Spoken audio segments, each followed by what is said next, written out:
cut to the chase here. Imagine you were a lead that submitted a form for a company. Now, usually that company uses email, SMS, anything in sort of DMs to reach out to you. But have you ever had a company send out an AI caller to convince you to go ahead and move forward with a certain project, whatever you submitted a form for? Probably not. This will be the main build that people are going to be using for having this happen. We're talking about whenever you submit my form, you're going to be receiving an AI caller call you. You're going to be receiving an SMS, and you're obviously going to be receiving emails. Now, all three of these combined will make for the absolute killer follow-up system that you will definitely use for your company. I definitely suggest it, at least. Now, first things first, this AI caller is going to call you around 4 times to follow up with you in a sequence of events, right? It's not going to call you immediately. It's going to call you every 1 to 2 to 3 days in accordance to whatever you provide for it. Now, not only that, every time that you don't answer a phone call, it will also go ahead and send you an SMS telling you, hey, I know you weren't able to, hop on a call with the AI caller or whatever it is, and then kind of follow up with them in that sort of way. Now, this system has generated my clients over $100,000 in the last 2 months, and that's just one client. I am 110% sure that you can come up with a very similar result for your business, obviously if you have the volume. Now, it's time to go in straight into the build. I want to teach you guys every single step along the way, and this is something that a lot of companies keep from you, but I will not keep from you. Synthflow has helped me out with so many aspects of this build. It's absolutely insane to not even mention them, because they are the greatest AI calling platform there is to this day. Now, with that being said, let's go ahead and hop on straight into the build. All right, now a little bit of context. This is essentially where people go in to submit my form. Now, the AI Agency Vault is pretty much where I keep all of my custom builds, and pretty much like a free course for you guys to watch, so that way you can learn about voice AI, you can understand everything there is to the game, and of course charge more than $10,000 per build. Now, moving on, this is the form that they're going to be able to see, right? So I'm going to be asking for their first and last name, their phone number, their email, their team size, what their monthly revenue is, and then what's the reason for joining. Then they're going to consent over to the AI calls, SMSs, emails, all that sort of thing. Then press on this to submit it, and this is going to activate a plethora of automations. Let's go ahead and start with the first one. Now, it may look a little bit scary, but if you go into the nitty-gritty of things, you're going to understand it a lot better. A lot of people set this up in very different ways. It's all preference. This is how I like mine set up. So the first thing that happens is once they submit the form, they're going to get assigned to a user within my company, right? Then we're going to get internal notifications telling us that somebody submitted a form, right? From here on out, I determine whether they had a do not disturb call, a do not disturb tag or not. So that way, people that already marked themselves as do not disturb, I don't call them again. So that way no one gets bothered that way. So as you can see, these are the settings that I included for that. And then from there on out, I go in and I start making a phone call, right? So this phone call is essentially going to have all of their information that I need. So as you can see right here, it has the lead name, it has the team size, it has the reason for joining, so on and so forth. So that way the AI is capable of going into the conversation prepared. So if I go over to my Synthflow account, you can see that this prompt is going to go over pretty much the essential things that it needs, so that way they can book in a meeting. Now I'm going to show this to you so that way you have it in the back of your mind and it makes more sense. I teach it that in my form of obviously creating these prompts, I teach it, you are Anna, a friendly and knowledgeable voice AI assistant for the AI Agency Vault, a community dedicated to teaching people how to leverage voice AI for their business or client.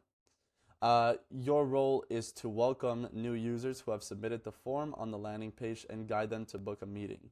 That's essentially the goal for the call. That's what's going to happen. Then I give it call actions where it goes over an introduction. It asks about their current call systems, what they have, their team, so on and so forth. Then it has their team size, their reason for joining, and essentially this is going to warm them up to the point where they decide to book in a meeting, right? So it goes and encourages to book them in a meeting, and after that it just says their goodbyes once the meeting is booked. Then I give it a note telling them a little bit of context about me, and just in case anybody asks, of course, within the call. And there you have it. Now this prompt, I'm going to make sure to give it to you guys. It's going to be in the description down below, so you have it if you, in case, want to use it, of course. Then I make sure to add my voice settings as Anna Brazilian in the, obviously, English language. And these are my settings for everything. If you want to go ahead and copy them, go ahead. That wouldn't be a problem. And then yes, these are the voice AI models that I use for everything, right? So going back to this, it makes the phone call, so it essentially sends that phone call over to this AI caller, which is connected via the model ID as well as the API key, which we find within integrations. And it just has their first name, team size, reason for joining. You get the gist. Then after that, I send them an SMS telling them, hey, contact name, it's Kevin, super glad to see you making the first step with voice AI. Were you able to have a conversation with AI? It should have called you. This is 10 minutes. So right here, I need to make sure that we send this 10 minutes after they receive that phone call. So that way it's just a normal SMS and it's not sent instantly. Now, from here on out, you're going to be able to see that I wait for this contact reply.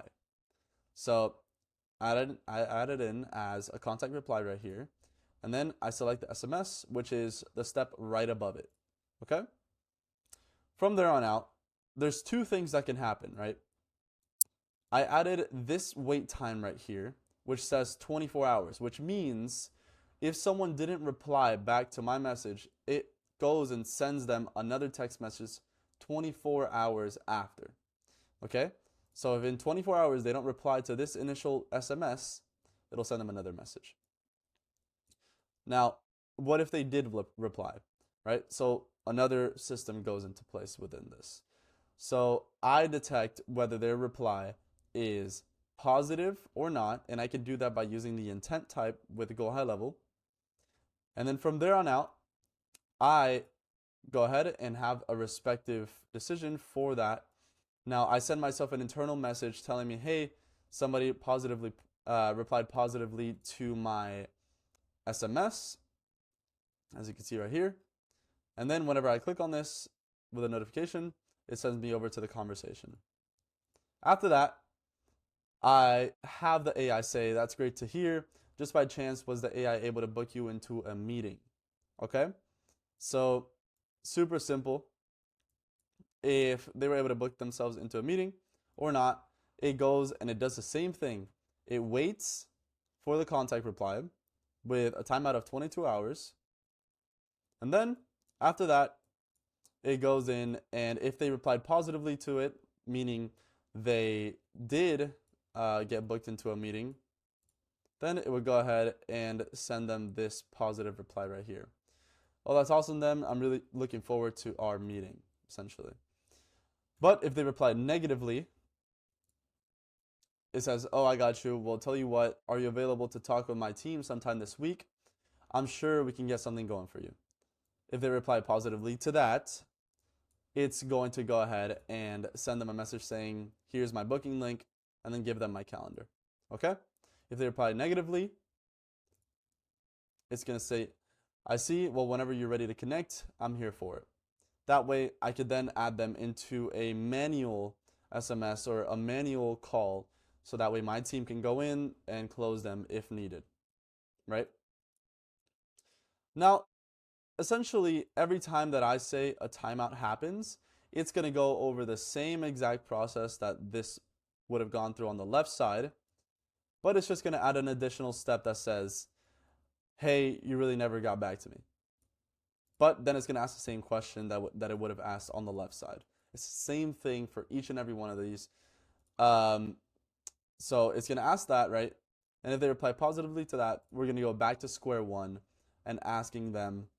Awesome. Then I'm really looking forward to having that meeting with you, as you guys saw over here on this one, right? Same exact thing.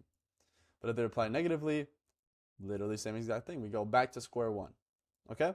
So that means I don't really need to explain what happens within the negative or the positive. You guys already get the gist of how it's going to work. We're going to be here for a while if I go through this entire thing. But it's the same thing.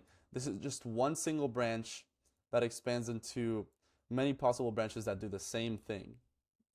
And I'll show you guys an example of how the SMS would work. So let's go over it right now so that way you get the gist of it and obviously you understand. So I ran myself through the project and it said, hey Kevin, it's Kevin. Super glad to see you're making the first step with Voice AI. Were you able to have a conversation with the AI? It should have called you. Yeah, I was able to have a conversation with it. It was awesome. Great to hear. By chance, just by chance, was the AI able to book you into a meeting? No. Oh, I got you. Well, tell you what. Are you available to talk with my team sometime this week? I'm sure we can get something going for you.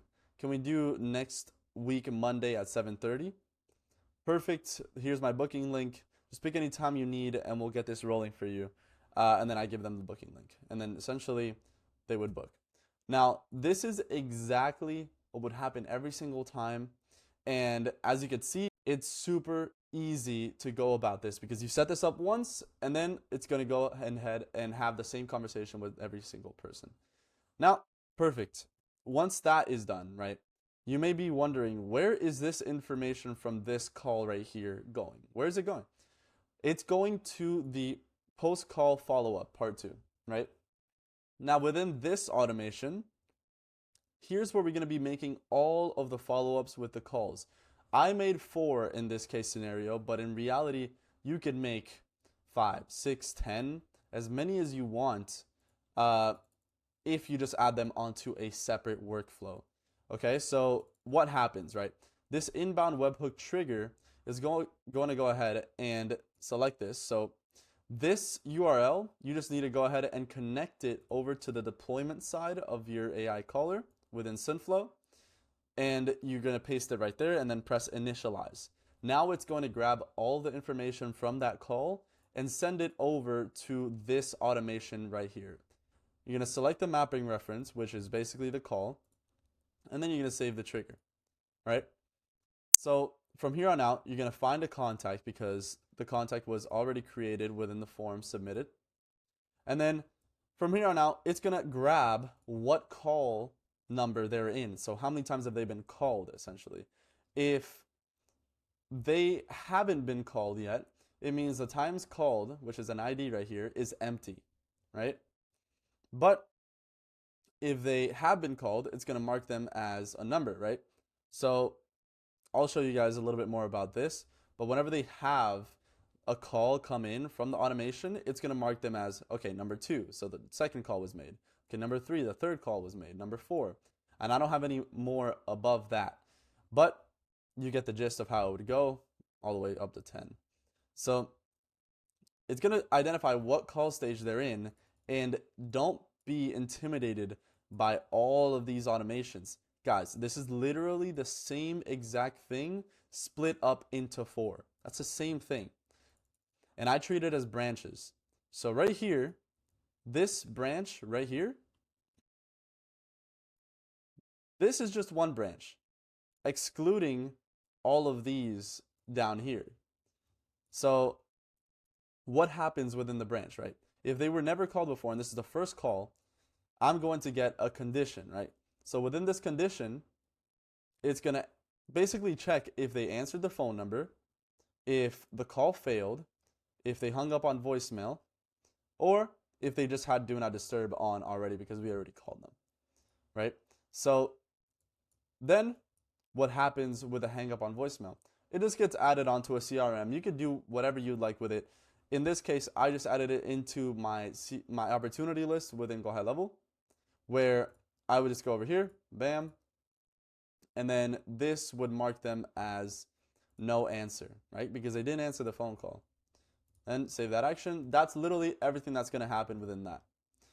Then after they hung up, that means that essentially they didn't answer, right? If they didn't answer, I want to call them back. I want to go at it again, right? So I'm going to call them back and wait a day time, and then only call them through, actually, well, since they did submit the form, it's all right if you call them any day of the week, but make sure to call them within 8 a.m. and 6 p.m., right? So you save that action, and then from there on out, you make that second phone call, in which case it would also update their contact field, marking it as the second time called. This is, hint, once again, this is going to identify the second time that is called. So that way, right here, as you can see, that's the second time right there.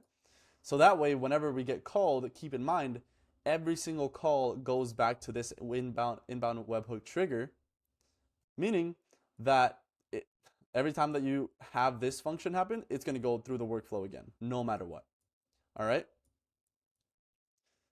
Now, if the call failed, simple. I'm just going to tell myself that the call failed, right? So I just mark it in the pipeline stage as call failed. Then if they answered, I want to understand what is going to happen once they answered the phone call, right? So in this case, I would go over here to the actions that I have in place. Now, all that's happening here is I'm telling myself, right, the AI is gathering the information whether they booked in a meeting. So this is what the info extractor looks like, yes or no question. If they were interested, right, yes or no question once again, or if they activated their do not disturb, yes or no question once again, right? So I grab that information within that, and then I tell myself, hey, the person was interested, and this is the way, because this is actually pretty important. This is the way where I identified it. Right here, I went to the executed, well, actually, first of all, I went into inbound webhook trigger, executed actions. This is going to be the 3 actions that we just talked about right now. So in this case, it would be, did they book an appointment, right? True. They did book an appointment. Now they're interested, because it's also true, and they booked an appointment. Also, make sure to also have the D&D activated every single time, because if you don't have it, it's going to mark them in as, it's going to keep making the calls, even though you don't want them to making the calls, right? So then the same thing goes for interested. This just means that they were interested, but they didn't book a meeting. And then not interested, that just means that they were not interested. And then D&D, if they had D&D activated, there you go, you just put them into the D&D contact list. What happens within each of these stages, right? If they were interested and booked, you're going to send yourself an interested notification telling yourself about the contact, and then just create an opportunity within your CRM where it tells you, hey, this contact was interested, so on and so forth. The same thing for didn't book, the same thing for not interested, but whenever they go in and do a D&D, you want to make sure to add a tag that says D&D to identify whether they don't want to be disturbed or not. And then you're going to enable D&D for a specific channel, which is the call channel. And then from there on out, right? Also, if you want to go ahead and include the SMS, you easily can. I don't personally, but then you mark them in as D&D within your opportunity list. Okay? That is one branch. That's all that happens within one branch. Literally copy that entire thing, paste it into call 2, call 3, call 4, and the only thing you're going to change with this is that this update contact field right here is going to change to 3. In the call 3, it's going to change to 4. And then in the call 4, it's just going to change to 5. That's literally it. Once that happens, you're absolutely done. And then from there on out, save it. And that is literally how you create an entire system that follows up with someone 5 times in a row. Obviously, there's way more room for expansion within this. If you want to make this a system where it goes and it does it endlessly till, till forever, you easily can do that as well. Might take a little bit of brain power, but you always got me. You can shoot me a message and I can help you do it. Then, of course, if you want to include more SMSs onto here, I only added one sequence, but if you want to do that, you definitely can. You can add emails. You can do anything that you want for this, right? So, all right, fellas. Now, if you would ever like to build this yourself, as you know, you already have all the information that you need in order to be able to do it.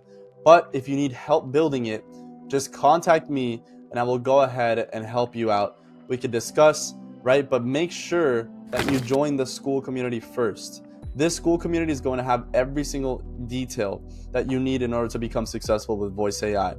Everything that you need to know from Synthflow will be in that course that is within the Skool community. I will leave the description down below to the AI Agency Vault so that way you can join and submit the form and go through it yourself. But with that being said, I will see you guys in the next one, and peace.